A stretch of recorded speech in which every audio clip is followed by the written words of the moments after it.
Pemirsa, Anda kembali menyaksikan Kominfo Newsroom. Pemirsa, hingga saat ini RUU TPKS belum juga disahkan menjadi undang-undang. Lantas bagaimana tindak lanjut dari surat Presiden kepada DPR RI terkait dengan RUU TPKS, mengingat saat ini masyarakat Indonesia sangat membutuhkan perlindungan hukum terkait dengan tindak pidana kekerasan seksual. Dan untuk membahasnya pemirsa, saat ini kita sudah bersama dengan Bapak Willy Aditya selaku Wakil Ketua Badan Legislasi DPR RI. Halo Pak Willy, salam sehat Pak. Salam sehat juga Mona, salam Baik, sehat Pak, untuk kita semua. ya. Pak Willy, ini terkait dengan RUU TPKS yang terus menjadi perbincangan masyarakat di Indonesia juga. Hingga saat ini Pak Willy bisa dikonfirmasi dulu pada pemirsa JPR TV, sudah sejauh mana proses dari RUU TPKS ini Pak? Ya, RUU TPKS sudah disahkan sebagai hak inisiatif DPR, lalu kemudian pemerintah sudah mengirimkan surpres bersama DIM-nya, dan hari ini tadi di dalam rapat Badan Musyawarah sudah dibacakan surpresnya dan sudah diputuskan untuk dibahas di Badan Legislasi sebagai AKD yang mengusulkan rancangan undang-undang tindak pidana kekerasan seksual.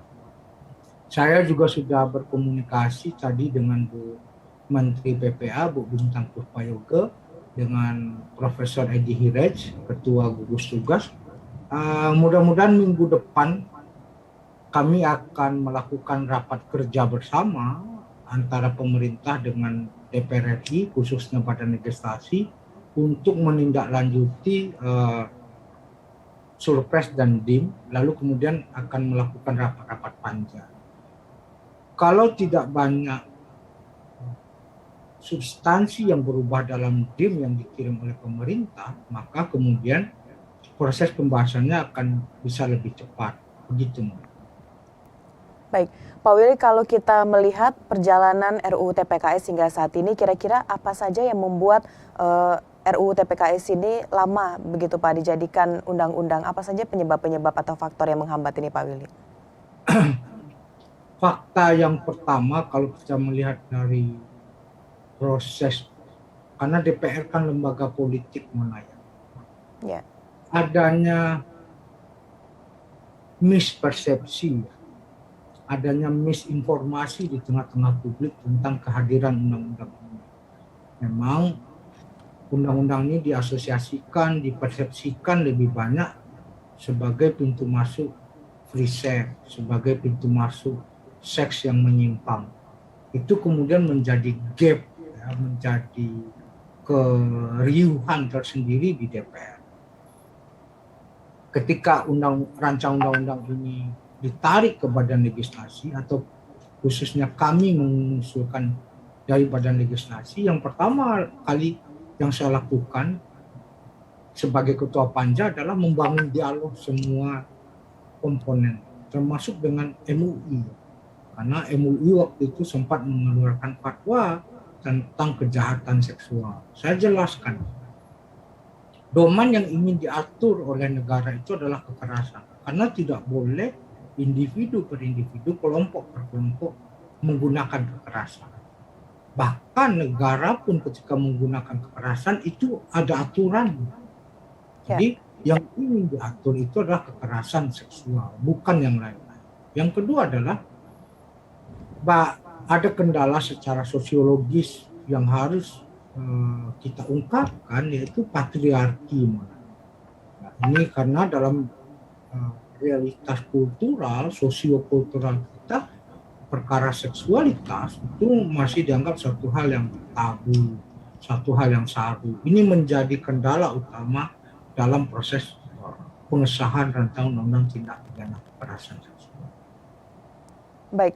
Terkait dengan beberapa kendala tersebut, Pak Willy, ini juga ada informasi bahwa beberapa LSM menilai draft pada RUU TPKS ini kurang memperhatikan pemulihan psikologi korban dari kategori pelecehan seksual ini. Apakah ada perubahan dari hal tersebut dan mungkinkah ini yang membuat lamanya disahkan menjadi undang-undang, Pak Willy?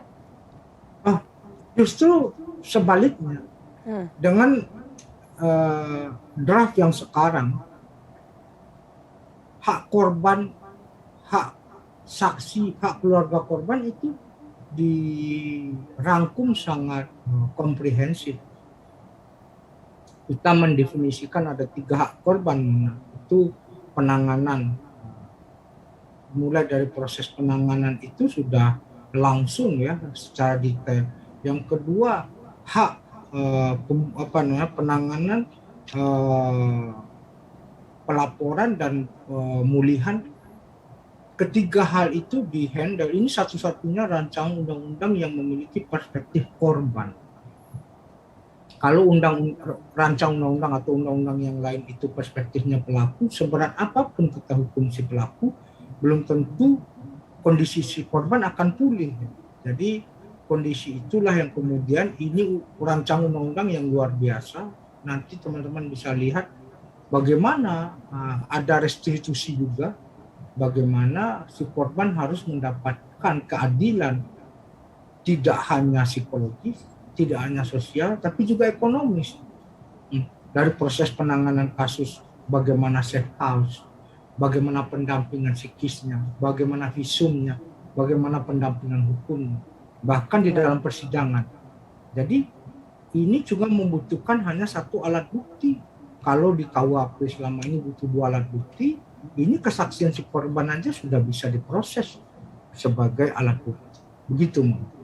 Baik, Pak Willy, kalau menurut Pak Willy seberapa pentingnya kehadiran dari RUU TPKS ini dan bagaimana perbedaannya dengan undang-undang yang telah ada seperti undang-undang KDRT dan juga perdagangan orang dan sebagainya, Pak Willy?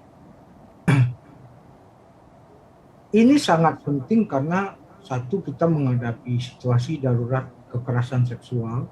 Fenomena kekerasan seksual di kita itu seperti gunung es, yang berani speak up itu sangat terbatas, yang diproses itu masih sedikit, dan aparat penegak hukum sejauh ini belum memiliki legal standing untuk memproses setiap kasus-kasus kekerasan seksual. Kita mungkin masih ingat kasus baik Nuril mungkin dari seorang korban menjadi tersangka, itu reviktimisasi itu tidak kita harapkan lagi. Jadi apa keunggulannya? Keunggulannya dari undang-undang yang lain, daripada penghapusan kekerasan dalam rumah tangga, perlindungan anak, tindak pidana perdagangan orang, undang-undang pernikahan, KUHP sendiri, ini punya hukum acara sendiri. Jadi kita harapkan undang-undang yang sejenis seperti PKDRT yang Mona bilang tadi, tindak pidana perdagangan orang, perlindungan anak, itu bisa menggunakan hukum acara undang-undang tindak pidana kekerasan seksual. Jadi ini kelebihannya, ini keuntungannya, bagaimana sebuah terobosan yang sangat progresif dilahirkan untuk kemudian menaikkan levelisasi peradaban kita. Jadi ini benar-benar orang tidak akan sembrono, orang tidak semena-mena lagi, orang tidak biadab lagi dalam perilaku-perilaku kesehariannya. Ya. Jika kita lihat di pemberitaan ini banyak korban dari kasus kekerasan seksual yang mendapatkan ketidakadilan dari proses hukumnya. Apakah dengan adanya RUU TPKS ini nantinya dapat menjamin kepastian hukum bagi korban pelecehan seksual ini, Pak Willy? Itulah arti keberadaan dari rancangan undang-undang tindak pidana kekerasan seksual ini. Ya. Kepastian hukum itu yang selama ini kita usahakan. Karena apa? Aparat penegak hukum itu kan bertindak berdasarkan legal standing, hukum yang tertulis, hukum yang baku. Kalau hukumnya belum ada, berarti mereka tidak bisa bertindak. Ketika aparat penegak hukum sudah memiliki payung hukum yang clear, maka kemudian mereka bisa bertindak. Ada hal yang lain yang juga progres. Sekarang Kepolisian Republik Indonesia sudah membentuk Direktorat Perlindungan Perempuan dan Anak. Itu sebuah langkah yang maju. Di dalam hal lainnya kita membuat norma standarisasi hakim dalam memproses hakim, jaksa, dan polisi itu harus memiliki sertifikasi human rights dan kekerasan seksual. Jadi bagaimana tindak kekerasan seksual tidak terjadi berulang-ulang kali. Ya. Sering sekali terjadi itu kan sudah jatuh tertimpa tangga, ketiban batu disorakin lagi kan gitu kan. Jadi sudah mengalami kekerasan seksual, dilecehkan di aparat penegak hukum, tidak mendapatkan keadilan. Nah, itu tidak akan terjadi lagi dengan kalau rancangan undang-undang tindak pidana kekerasan seksual ini sudah disahkan. Baik, aparat tentunya memiliki berbagai respon terhadap kasus pelecehan seksual ini. Apakah nanti di RUU TPKS ini juga akan diatur, Pak Willy, mengenai media pelaporan terkait dengan kasus untuk membantu percepatan dari kasus tersebut, Pak? Iya, hal yang paling sangat memudahkan si korban adalah tidak hanya korban, saksi dan keluarga korban, bahkan orang yang mengetahui kejadian pun bisa melaporkan. Ya. Dia ketika si korban tidak sanggup untuk hadir ke ruang sidang, kesaksian elektroniknya dia pun bisa diproses. Jadi kita buat semudah mungkin untuk bahkan kita masukkan norma tentang kaum disabilitas juga. Jadi kesaksian kaum disabilitas itu diterima. Bahkan ini kita sedang mencoba menghadirkan beberapa dukungan-dukungan secara konkret untuk si korban seperti penerjemah dan lain sebagainya bagi kaum disabilitas ya. Bahkan ada usulan yang ini nanti akan kita coba simulasikan, yaitu Victim Trust Fund. Kalau untuk pelanggaran HAM berat itu kan ada Victim Trust Fund, untuk korban terorisme itu ada Victim Trust Fund.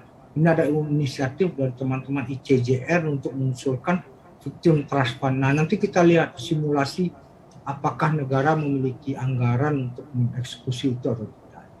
Itu yang kemudian menjadi catatan. Tapi prinsip keadilan bagi si korban itu yang paling menjadi poin terdepan dari kehadiran undang-undang ini sendiri. Baik, Pak Willy, dalam melakukan berbagai diskusi dengan pihak-pihak terkait sejauh ini perkembangan dari kasus tindak pelecehan seksual di Indonesia sudah seperti apa mengkhawatirkannya, Pak? Ya seperti kita bilang tadi, ini sudah seperti fenomena gunung es ya, yang darurat kekerasan seksual. Kita apalagi sudah bertransformasi ke era digital, Mona ya. Di era digital ini ya banyak sekali terjadi kekerasan seksual ya. Ini yang jadi catatan kita masukkan juga KBGO, Mona, kekerasan berbasis gender online. Ini yang sedang normanya sudah ada. Tinggal kita breakdown secara lebih detail apa-apa saja klasifikasi dari KBGO ini, kekerasan berbasis gender online ini. Kan dengan gampang orang melakukan doxing segala macam ya. Ini yang apa ya? HP handphonenya sudah smart tapi kelakuannya masih sangat mengkhawatirkan, masih sangat apalah bahasa yang paling tepat. Bahasa paling tepat itu sebenarnya biadab, tapi itu bahasa paling tepat. Baik. Ya. Jadi proses itulah yang sedang kita lakukan, Mona, yaitu literasi yang kedua. Literasi itu peran keluarga sangat penting dalam proses pencegahan, Mona. Yang kedua, seperti ini media ini kita kemarin berdiskusi, berdialog, bagaimana dia menjadi sebuah standarisasi dalam beberapa instansi, perusahaan, lembaga dan lain sebagainya. Kalau di luar negeri itu misalnya di kampus itu sebelum masuk kampus itu ada semacam practice test namanya, tentang norma-norma apa yang boleh apa yang tidak boleh. Karena apa? Ini kan berkaitan dengan sebuah norma yang masing-masing berbeda ya. Orang dari Papua, orang dari Aceh, orang dari Jawa, orang dari Kalimantan. Kalau di Amerika itu dari Latin, Asia, Afrika, Eropa itu, sehingga standarisasi ketika mereka masuk kampus itu mengerti tentang apa itu kekerasan seksual, apa yang boleh, apa yang tidak boleh, apakah suitan itu boleh atau tidak ya, apakah catcalling itu boleh atau tidak ya. Itu ada test praktisnya. Nah di kita, saya mengajak teman-teman di kampus untuk melakukan literasi tidak hanya untuk para mahasiswa tapi juga para dosen. Karena kekhasan di dalam kekerasan seksual adalah power relation, relasi kuasa yang sangat kental ya, dari atasan ke bawahan, dari orang yang lebih tua kepada orang yang lebih kecil, dari tuan ke pekerja, ya, dari majikan ke pekerja, dari dosen ke mahasiswa.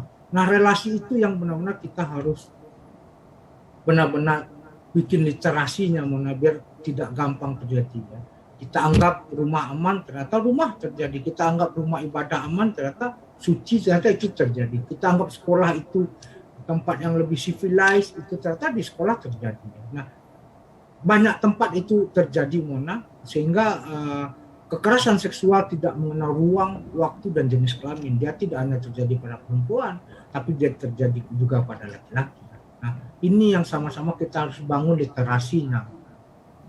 Baik, mungkin terakhir Pak Willy juga bisa disampaikan kepada masyarakat ini yang menunggu-nunggu RUU TPKS ini disahkan menjadi undang-undang, bagaimana Pak himbauannya kepada masyarakat dan apa yang harus dilakukan juga oleh pihak-pihak terkait untuk mendukung nantinya setelah disahkan menjadi undang-undang, Pak Willy. Ya, minggu depan insya Allah kita akan raker bersama kementerian, bersama pihak pemerintah untuk segera dibahas dalam rapat-rapat panja. Dan yang kita butuhkan, kita seperti, ya saya juga termasuk mengajak Kominfo ya, kita perlu membangun narasi bersama tentang kekerasan seksual. Narasi yang paling legendaris di kita itu yang terakhir Siti Nurbaya, bagaimana dampak dari kawin paksa ya. Itu sangat traumatik, bahkan ya kalau dipaksa kawin itu kemudian secara psikis, secara sosiologis, secara sosial itu tidak sehat. Nah, itu Marah Husni buatnya sudah lama sekali. Sekarang kita minimalis sekali narasi-narasi tentang ini. Ada film Netflix Fotokopier, ada film Adinda kemarin di layar lebar gitu ya. Nah, kita harus memproduksi sebanyak mungkin narasi-narasi, baik yang visual ataupun yang tekstual, yang teksnya. Jadi ini untuk apa? Untuk membangun kesadaran publik, untuk kemudian ini ancaman bagi kemanusiaan kita. Ini merusak peradaban kita. Kalau kita berkaca dari Academy Award, Mona, yang terakhir 5 tahun terakhir itu menjadikan 2 film kekerasan seksual sebagai pemenangnya. Satu kekerasan seksual di rumah, kayak kita pesantren ya, di rumah ibadah gitu ya, di pendidikan gitu. Nah, yang kedua di layar kaca seperti Mona sekarang ya, yang itu film Boomshell itu, satu Spotlight, yang kedua Boomshell. Itu kan orang kalau mau ingin tampil di layar kaca dilecehkan segala macam gitu. Nah, jadi kesadaran itu penting untuk kita bangun bersama-sama. Butuh apa itu alasnya? Narasi dan literasi. Baik, begitu tentunya kesadaran yang harus diperlukan di sini, Pak Willy ya. Dan kita juga akan menunggu bagaimana perkembangan selanjutnya dari RUU TPKS ini, Pak Willy. Tetap jaga kesehatan. Terima kasih telah bergabung bersama Kominfo Newsroom kali ini. Terima kasih. Salam sehat, Pak Willy. Salam sehat, Mona. Ya. Pemirsa, itulah dialog kita bersama dengan Bapak Willy Aditya selaku Wakil Ketua Badan Legislasi DPR RI terkait dengan rancangan RUU TPKS. Pemirsa, setelah jeda pariwara kami akan kembali dengan berbagai informasi lainnya. Tetaplah bersama Kominfo Newsroom.